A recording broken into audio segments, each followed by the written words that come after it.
Sometimes in the lives of nations, currencies are changed or reevaluated or renominated. It should not bring hardship, but in recent times you'll agree with me that Nigerians have had to deal with serious cash hardship. This change in color of currency has brought a lot of unnecessary and untold hardships. Many are blaming government for these. However, what citizens do to one another represents the greatest act of man's inhumanity to man. Today, on this special edition of Bridges, we'll look at the roles Nigerians play in escalating life's difficulty for others through greed as a result of this currency change. Bridges will look at the profiteering from the sufferings of other people that is blamed on governments and try to build a bridge of change to bring humanity back to its sense and, of course, building a sustainable society. Welcome to Bridges. I'm Mujima Kunchwala, and this is a very special edition. And I have special people with me here today who we will try to dissect what is happening and put a sense of humanity into life instead of the impunity and horror and hardship that we have as a result of Naira change, so to speak. On my immediate left, I have with me Dr. Muyi Aino. Dr. Muyi Aino is a health systems expert and development leader who leads a successful consultancy here in Abuja. You're welcome, Dr. Aino, on the program. The first time it's coming on Bridges. Thank you so much for coming. Good morning, Auntie. Thank you. And then I have our sister who is a social development expert who has seen through a lot of the things that we're going to be discussing today, and so we'll put a sense to it. I have Mabel Ade. Mabel Ade, you're welcome on Bridges. So we'll just start the conversation, and any of you can take it up. In recent times, following the color change of the Naira and the economics of it, which is not what we're discussing, but what we're discussing today is the attendant extortions that have followed this swap because of the cash that you cannot reach or because of some of the dynamics that are going on in the banks. So why should we as a people inflict pain on ourselves for something that, well, government says would improve the economy? Thank you very much. I can just get started. I think if you look at it at the heart of it, the currency change policy itself could be a very good one. I think the implementation of it, there are a number of things you can ask, you can point to. But to your point, I think what's been most telling is how Nigerians have reacted to that. People, all of us, have had experiences where you want to buy fuel, you have to basically pay somebody to get cash. My daughter, who's schooling outside the country, called me once and said, "Dad, I hear you buy money in Nigeria." And that was funny, but it was not funny. And she was asking me, "What do you use to buy?" So I said, "Money. You use money to buy money." So I think historically, we used to have a sense of community. We used to be our brother's keeper. But I think over the years, we have gradually watched that sense of communalism erode, where young people who are now middle-aged people, even people my age, grew up to get it to a sense that good behavior and merit was not as rewarded as opportunism. So you took opportunities. So people evolve. So our citizens, our population basically perfected the act of opportunism, where you try to position yourself right. If there were times where it was a function of who you know is what gives you opportunities, or whose name you can call is what gives you opportunities. So people stopped focusing on those things that were meritorious, those things that were noble, those attributes that like integrity, that were valuable back then. And people basically looked for opportunities to have an edge.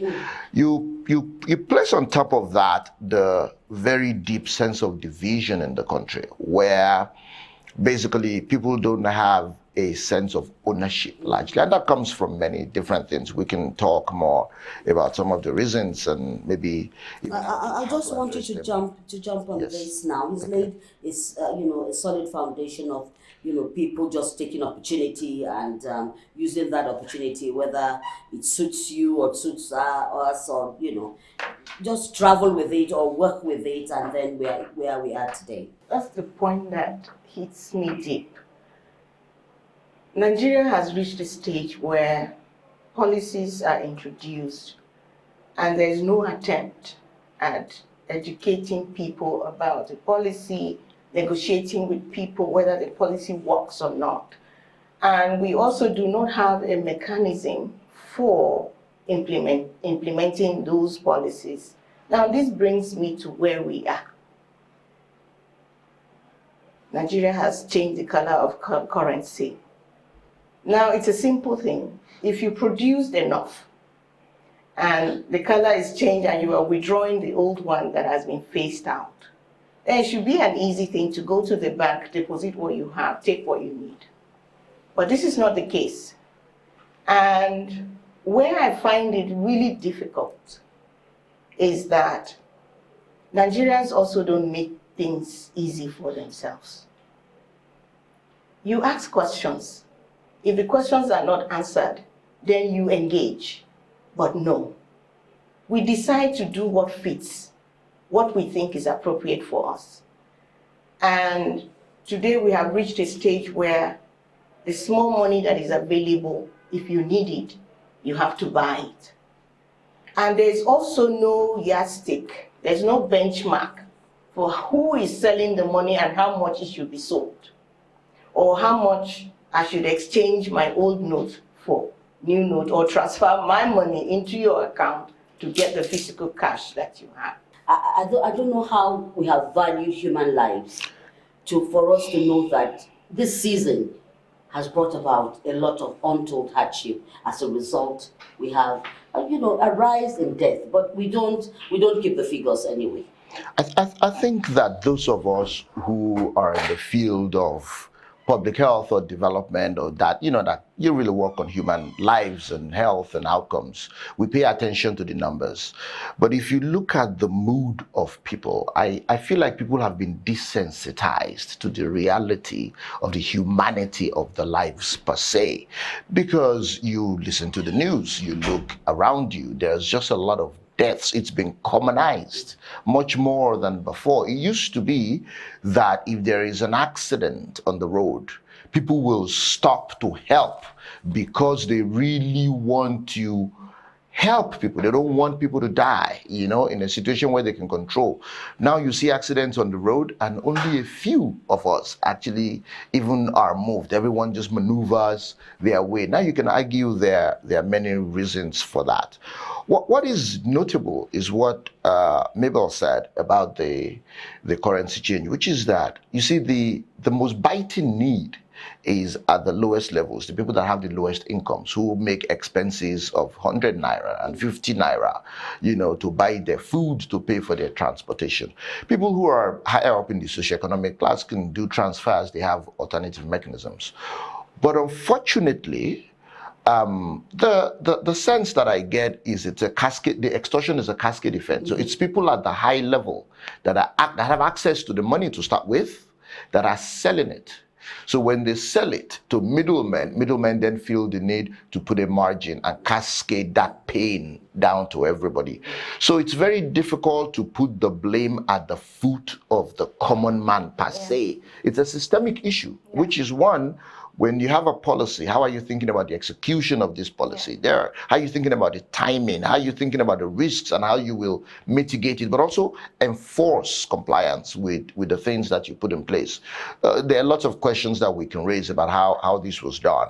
But then when you step beneath that, there are still things that we as human beings should do. There are things that we can do for ourselves as human beings. You can be your brother's keeper. You don't have to very cold-heartedly extort the next man to the point of death. I just want to share an experience I had in the market. I needed vegetables and fruits. So I went to the market. And there was a queue. People were buying in bags, different things. And at the end of the day, the ladies wanted to make transfer to the woman selling vegetables and the other selling fruits. And they didn't have bank account. They said, no, they don't have account they can transfer money to. This is the reality of the Nigerian woman. Now, currency swap, color changes. Did we factor in women in the rural areas? I'm talking about women selling in Abuja market, who should be enlightened, who have access to banks, who should have thought of opening a bank account. What about those in hard-to-reach areas? Now, a whole lot that was bought was returned back to her because she didn't have an account they could transfer money to. So I went to the man selling next to her because I bought a bag of flour and sugar. So I said to him, look, I transferred money to your account. Can I transfer extra money to your account? And then you give cash to this woman. And then he's asking me how much. What is in it for him? No, yeah, what is in it for him? How Oh, much that's what they asked. they will pay him for accepting to take money to give to them cash. This is the hardship that we are talking about, the reality of it. I was going back home, I think on Friday, I stopped by the roadside, the lady I buy groundnuts from. And she said to me, Nne, I haven't come to the roadside for more than 2 weeks. Somebody offered to give me 3 modules of groundnuts. I gave the POS man to transfer money to the person. On 1,000, they took 400 naira. She said to me, if I sell these 3 bottles, I can't come out again. I'm losing even my capital. That is the reality. I think it's a couple of things that I spoke with, and she can add to that. I think one is a loss of a sense of community and just that brotherliness, because we are a deeply psychologically divided country. When you look at the facts, the realities, everybody is poor, everybody is insecure, everybody, doesn't have the power that they need. Everybody doesn't have the access to healthcare that they need. But somehow we've been made to believe that we're very different. And that's gotten in the minds of people's ability to think that we are one. So a lot of people basically go out to compete, to put themselves at advantage over the other person, because this is not perceived right now as a union. And that's something that we really need to work on. I think the incoming leadership really needs to think about, how do you inspire ownership and patriotism in people? If you feel like you are part of a country, and we see what our young people have done with the NSAS movement, even with the last elections, they're making a statement, and I think we need to ride on that to start to again build the spirit of one country, of communalism, of that we are our brothers keepers. That's one thing. I think globally as well, there's just coming out of COVID, people have really, the way people think and view things have been a little different. I think in the beginning, we thought that was more with the younger generation, but we find that it cuts across, if we're going to be honest with ourselves. People are a lot more self-centered, if I may use that terminology, because I think just the reality of death around you, you realize that you're not going to live forever. Maybe people just started to pay attention to themselves and their own interests a lot more, but then maybe did that excessively, some overcompensation there, where a lot of people are more about what is the benefit to them, what is in this for them. You find it used to be that parents were universally vested in the interest of their children first. That's not necessarily the case anymore. It used to be that children really used to care about their parents. That's not necessarily the case anymore. So that you can go on and on. I think just a few societal changes. For instance, the subject at hand, when there's currency change and we are going cashless, the first question is, do we have a structure that can handle cashless economy? Are the banks able to transmit businesses online? And do people have access to online banking? Look at your society. Who needs to do currency exchange or transmission or whatever. Everybody, because we buy from the same market. And so if we are not able to access products because we do not have the means of accessing those products, there are many shops that cannot or do not use POS, for instance. There are so very few that have access to POS. Even then, the system is such that the networks don't work. So we have a whole lot of systemic issues around what we're talking about. And so it becomes difficult for the ordinary Nigerian to understand. Now we also have a National Orientation Agency that ordinarily should educate people and try to see how they can help those that do not have knowledge or access. To say, look, this is where to go. This is how to do it. Now, if you are informed, you will take better decisions. I like to take it from there. If you are informed, you like to take better decisions. Do we think our regulators are doing enough as we try to build a bridge of change today? I think if you look at what happened in the streets or what is happening in the street, I think it's fair to say there is a near total breakdown of regulation of these processes, and it's at multiple levels. Like you said, with the banks. I mean, I have staff that work for me, even in the house, and you try to pay their salaries. They have bank accounts. It's not going through for weeks. You have no cash to help them alleviate their immediate sufferings. So what do? You have to share the food that you have because they have to eat, So, and then they go out, when they get their money, they go out, they buy things, they buy money at 40% margins out of the small income that they have. You look at all of that and you know that this is not working for them. It's not working for you. They're even a risk to you. At the end of the day, when people become desperate, they become a risk to you. Now, even if there is a situation like this, there is a scenario where the banks could have been better managed to at least make sure that if people are not accessing cash, at least transfers can go easily for those that have accounts. All right, we'll just take a break now. Yes. When we return, we'll start looking at possible human solutions and of course systemic solutions that will help accelerate some kind of relief for Nigerians. Stay with us. You're watching Bridges. Welcome back. This is Bridges. We have been today looking at the currency exchange. We see the currency, the way it is now in terms of the hardship that Nigerians are going through.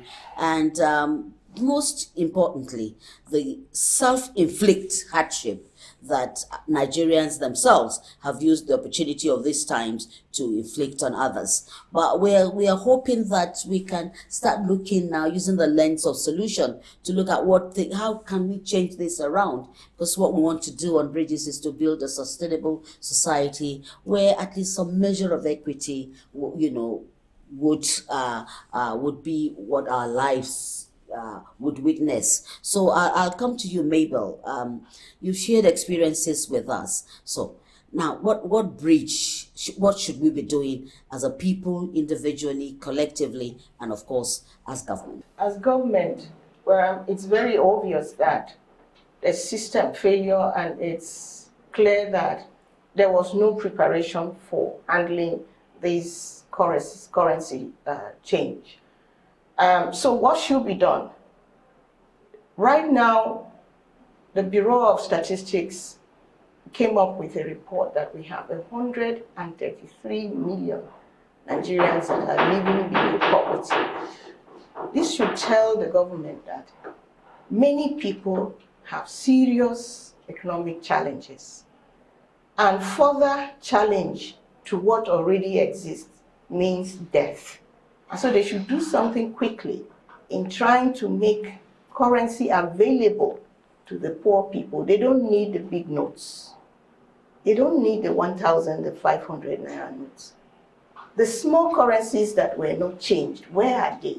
They should instruct the banks to make it available so that people can buy basics.